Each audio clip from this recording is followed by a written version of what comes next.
నమస్తే. నేను మీ కుప్ప పద్మిని. ఇన్నాళ్ళు మీ సపోర్ట్‌ని నాకందిస్తూ, మీ ప్రేమని నాకందిస్తున్న ప్రతి ఒక్కరికి కృతజ్ఞతలు. ఇప్పుడు చూడబోతున్న ఈ వీడియో కూడా ఖచ్చితంగా మీకు ఉపయోగపడుతుంది. లైక్, షేర్ అండ్ సబ్స్క్రైబ్ చేసి మీ ఇష్టాన్ని, అలాగే మీ సపోర్ట్‌ని నాకందించండి. అలాగే ఈ వీడియో పట్ల మీ అభిప్రాయాన్ని కామెంట్ సెక్షన్‌లో కామెంట్ చేసి నాకు తెలియజేయండి. నమస్తే. నమస్తే. Welcome to our channel. నేను పద్మిని. ప్రస్తుతంతో పాటు ప్రముఖ ఆధ్యాత్మికవేత్త, అస్ట్రాలజర్, న్యూమరాలజిస్ట్, జమాలజిస్ట్ శ్రీమతి తనిష్క గారు మనతో పాటు ఉన్నారు. మాట్లాడదాం. తనిష్క గారు నమస్తే అండి. నమస్తే అమ్మా. ఇంట్లో అస్తమాను గొడవలు అవుతున్నాయి, ఏం చేయాలో తెలియట్లేదు. రకరకాల మనుషులు, రకరకాల మనస్తత్వాలు, రకరకాల పరిస్థితులు. ఇప్పుడు తాగుబోతు భర్త ఉన్నాడు అని అంటే ఇంకా ఆ ఇల్లు వర్ణనాతీతం కదండి. ఆ ఎక్స్ప్లెయిన్ చేయలేము ఆ సిచ్యువేషన్స్ ఎట్లా ఉంటాయో. పట్టించుకోకుండా ఫుల్ మరి భార్యలు ఆబ్వియస్ గా గొడవలు పడతారు. ఇంకా రకరకాల, ఒకవేళ ఉద్యోగం చేయట్లేదు భర్త, దొరకట్లేదు ఉద్యోగం అని అంటే భార్యలు గొడవలు పడ్డం, ఇంకా ఇంకా చెప్పుకుంటూ పోతే బోల్డ్ అని వస్తాయి.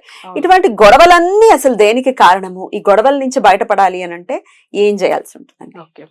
ఎప్పుడైనా కానీ జాతకంలో చూడండి, పెళ్ళైన రోజులోంచి కొంతమంది చాలా గొడవలు ఉంటాయి. ఏ రోజు పెళ్ళైందో ఆ డే 1 లోంచి గొడవలు పడే వాళ్ళు ఉంటారు. కొన్ని జాతకాలకు చాలా బాగా మంచిగా ఉంటారండి. వాళ్ళ రిలేషన్ వల్ల, లేదు వాళ్ళ పేరెంట్స్ వల్ల, లేకపోతే ఏదో ఒక ఇష్యూ జరుగుతుంది, బట్ అక్కడ నుంచి మరీ గొడవలు పడతానే ఉంటారు. సరే, ఎందుకు అట్లనంటే వాళ్ళ ఇద్దరు మంచిగా ఉండకూడదని, వాళ్ళకి ఏదో ఒక నెగిటివ్ చేయడం వల్లనో, తర్వాత ఏమైతుందంటే వాళ్ళు గొడవ పడితేనే మనకు వాళ్ళ వల్ల లాభం ఉందను. బట్ ఇట్లాంటి విషయాలు కొన్ని మందిలో ఏమైతుంటే రిలేటివ్స్ మంచి వాళ్ళు కూడా ఉండరు. సో ఏదో ఒకటి వాళ్ళకి చేసి ఇబ్బంది, ఎందుకంటే వీళ్ళు బాగుండకూడదు, మన కంటి ముందుకు వాళ్ళు బాగుండు. బట్ ఇట్లా కొన్ని మంది ఉన్నారు అసలు. అలాంటి వాళ్ళ వల్ల ఏమైతుందంటే నిజంగా వాళ్ళు ఏదో కష్టపడుతున్నారు, భార్యాభర్తలు మంచిగా ఉన్నారని ఆ ఉద్దేశమే ఉండదు. వీళ్ళ గురించి వాళ్ళ దగ్గర తప్పుగా చెప్పడం, వాళ్ళ గురించి అక్కడ అసలు సమస్యలు ఏమి ఉండదు. బయట వాళ్ళ వల్ల గొడవలు వచ్చి ఇట్లా సమస్యలు ఎక్కువైపోయి గొడవ పడి ఇలా అవుతూ ఉంటారు. బట్ వీళ్ళకి మేజర్ గా గొడవలు అంటే జాతకంలో కుజుడు నెగిటివ్ అయిపోతే కూడా చాలా గొడవలు అవుతూ ఉంటాయి. సో అప్పుడు ఏమైతుందంటే ఒక జాతకం కూడా మొన్న చూశాను. వాళ్ళ ఇంట్లో భార్య భర్తలే కాదు, సొంత తల్లి కొడుకు కూడా గొడవ పడుతూ ఉన్నారు. అసలు వాళ్ళ మాట, తల్లి మాట అస్సలు వినడు. చాలా అంటే చాలా ఇదిగా ఘోరం. సరే ఏం జరుగుతుంది అట్లా అని చూస్తే వాళ్ళ చక్రంలో ఏమైతుందో అబ్బాయి జాతకం తులా లగ్నము, వాళ్ళకి నడుస్తున్న దశ శుక్ర మహాదశ, 4th లార్డ్ మదర్ సంబంధించింది. బట్ తల్లి అంటేనే శని శత్రువు అవుతాడు కదా. సో పర్టికులర్ గా ఆ దశలో అప్పుడు ఏమైపోయిందంటే మదర్ ఏం చెప్పినా ఆయన నెగిటివ్ గా మాట్లాడడం, రివర్స్ మాట్లాడడం, అంతా చాలా పెద్ద చిరాకు చేసి ఇంట్లో అన్ని ప్రతి దానికి వాళ్ళ మదర్ తో గొడవ పెట్టుకోవడం. అసలు ఇలా అయిపోతే ఏమైతుంది, ఆ ఇంట్లో ఎవరు ప్రశాంతంగా ఉండలేదు. అవునండి. సో ఇట్లా జాతకాలు ఉంటాయి.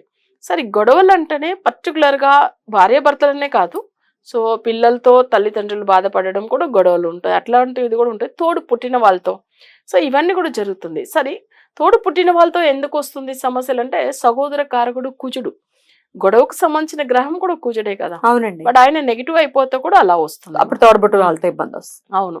తర్వాత వాళ్ళ లగ్నానికి థర్డ్ హౌస్ నెగిటివ్ అయితే కూడా తోడు పుట్టిన వాళ్ళతో గొడవలు వస్తుంది.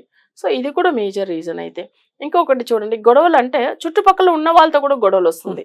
సో అది కూడా జరుగుతుంది. అది చాలా ఇబ్బందికరమైన. అవును. వాళ్ళు అంటే పొద్దున్న లేస్తే వాళ్ళ మొహాలు చూడాలి, ఇంత చాలా ఇబ్బంది. అవును, ఇట్లా చాలా జరుగుతూ ఉంటాయి. ఏంటంటే నా దగ్గర ఒక క్లయింట్ మాట్లాడినప్పుడు, మేడం మీరు చెప్పారు మీ చుట్టుపక్కల ఉన్న వాళ్ళతోనే గొడవలు, వేరే ఎవరు సమస్య లేదు, మీ రిలేటివ్స్ కూడా మంచి వాళ్ళే. కానీ నిజం మేడం, మా పక్కన ఒక ఆమె ఉన్నారు, అసలు మేము ఇల్లు కొనుక్కున్నప్పట్లోంచి మమ్మల్ని బయట వెళ్ళనివ్వట్లేదు, లోపల రానివ్వదు, అంతా గొడవ పడుతూ ఉంటారు. ఎంత నరకం అనిపిస్తామంటే, ఒకటి ఈ హౌస్ సేల్ చేసేసి వెళ్ళిపోతామంటే అది సేల్ చేయనివ్వరు వీళ్ళు. సో వాళ్ళు ఏదో ఒకటి చెప్పి ఆపేస్తారు. ఇట్లా ఒక చిన్న 1 సెంట్ ఆ ల్యాండ్ ఇష్యూ వల్ల అది పెద్ద గొడవలుగా అయిపోతుంది. మళ్ళీ ఏమైపోతే వాళ్ళకి ప్రశాంతం లేదు. అబ్బా మేడం ఉండకూడదు, చనిపోవాలని అనిపిస్తుంది మేడం పక్క వాళ్ళ వల్ల, ఎంత బాధపడుతున్నాను చూడండి. సో ఇట్లా కూడా జరుగుతున్నాయమ్మా. అంటే వాళ్ళ జాతక రీతిగా ఇవన్నీ మనం ఎలా కనిపెడతామంటే, అసలు ఎందుకు చుట్టుపక్కల ఉన్న వాళ్ళతో నెగిటివ్ అనేది ఆ పవర్ అట్లా చూపిస్తుంది. థర్డ్ హౌస్ ప్లస్ దాంట్లో ఉన్న గ్రహం నెగిటివ్ అయిపోతే. సరే, వాళ్ళ రిలేషన్ లో కూడా కొంతమంది శత్రువులు ఉంటారు, వాళ్ళ వల్ల ఎప్పుడు సమస్యలండి. ఇప్పుడు కొన్ని మంది చూడండి, ఇంటికి వెళ్ళగానే ఇప్పుడు అత్తమ్మతోనో, సో మామయ్యతోనో, వాళ్ళ మరిది వాళ్ళతో అంటే ఆడపడుచుతోనో ఏదో ఒక సమస్య. బట్ ఇలాంటి జాతకాలు కూడా ఉంటుంది. వాళ్ళ హస్బెండ్ మంచిగా ఉన్నా వాళ్ళ రిలేషన్ మంచి వాళ్ళు ఉండరు. సరే ఒక్కరొకరు ఏమైతుందంటే అసలు వాళ్ళ ఫ్యామిలీ మంచి ఫ్యామిలీ సెట్ అవుతుంది, అత్తమ్మ మామయ్య అందరూ మంచి వాళ్ళే, భర్త వల్ల సమస్య ఉంటుంది. ఇట్లాంటి జాతకాలు కూడా ఉంటుంది.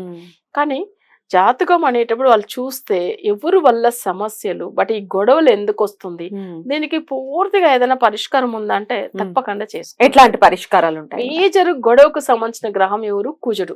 అవును. కుజుడికి సంబంధించిన మంత్రం అంటే కుజ గాయత్రి చదువుకుని ఆయనకేందంటే అక్కడ నవగ్రహాల దగ్గర వెళ్ళి మంగళవారం రోజు ఉదయం 6 నుంచి 7 వరకు కుజ హోరా ఉంటుంది. ఆ హోరా టైమింగ్ లో ఆయనకు స్వామి వారికి ఏంటంటే అభిషేకం చేసేసి ఏదైనా కందిపప్పుతో ఏదైనా ప్రసాదం చేపించి అసలు ఎవరికైనా దానం ఇవ్వచ్చాము. ఆ కందిపప్పుతో ఏదైనా ప్రసాదం అంటే జనరల్ గా కందులతోనే ఉడకపెట్టి అది నైవేద్యంగా పెట్టి ప్రసాదం ఇవ్వచ్చు. సో అక్కడ ఏంటంటే 9 ప్రదక్షిణం చేసుకోవాలి. తర్వాత మంగళవారం ఆయనకు వస్త్రం పెట్టాలి. అంటే వస్త్రం అనేటప్పుడు తనకు ఆరెంజ్ కలర్ క్లాత్ ఆయనకు అసలు ఇష్టమైన కలర్. సో ఆ క్లాత్ తీసుకెళ్లి ఆయన మెడలో వేయడమో తనకు కట్టడమో ఇవన్నీ చేసేసి మంగళవారం అయితే అభిషేకం కూడా చేసుకోవచ్చు. వీలైన వాళ్ళు అభిషేకం చేయవచ్చు, లేదు వాళ్ళే సెల్ఫ్ గా ఏదైనా ప్రసాదం పెట్టి ఆరతి ఇచ్చేసి అక్కడ ఉన్న వాళ్ళకి ఇవ్వచ్చు. సో ఇలా దగ్గర నవగ్రహాల గుడి ఉంటే వెళ్ళి చేయవచ్చు. అలానే మేము వెళ్ళలేదు అనే వాళ్ళు ఇంట్లోంచి చేసుకోవచ్చు. ఇంట్లో మంగళవారం రోజు ఉదయం 6 నుంచి 7 మధ్యలో సో అక్కడ కుజ హోర వస్తుంది. ఆ టైమింగ్ లో ఇంట్లో సుబ్రహ్మణ్య స్వామి ఫోటో పెట్టేసుకొని తర్వాత దీపం వెలిగించేసి అగరబత్తి ముట్టించేసి జ్యోతి దర్శనం చేసుకోవాలి. ఫస్ట్ జ్యోతిలోనే ఆయన వెలిగాడు కాబట్టి సో అందుకే ఆయన సుబ్రహ్మణ్య స్వామిని పూజ చేయడం వల్ల కూడా ఇంట్లో గొడవలు అనేది లేకుండా అయిపోతుంది. అస్సలు నిజంగా గొడవలే రాదు. సో ఆయన ఏంటంటే కొంచెం కోపం ఎక్కువ కూడా సుబ్రహ్మణ్య స్వామి కూడా. ఆయనకు పూజ చేయడం వల్ల కుజుడు కూడా శాంతంగా ఉంటాడు. సో మనకు కరుణిస్తాడు కాబట్టి మనం తప్పకుండా ఆయనకు పూజ చేయడం వల్ల కూడా మనకు ఆ గొడవలు అనేది తగ్గిపోతుంది. రైట్. కుజ గాయత్రి ఒకసారి చెప్తారా? చెప్తామా.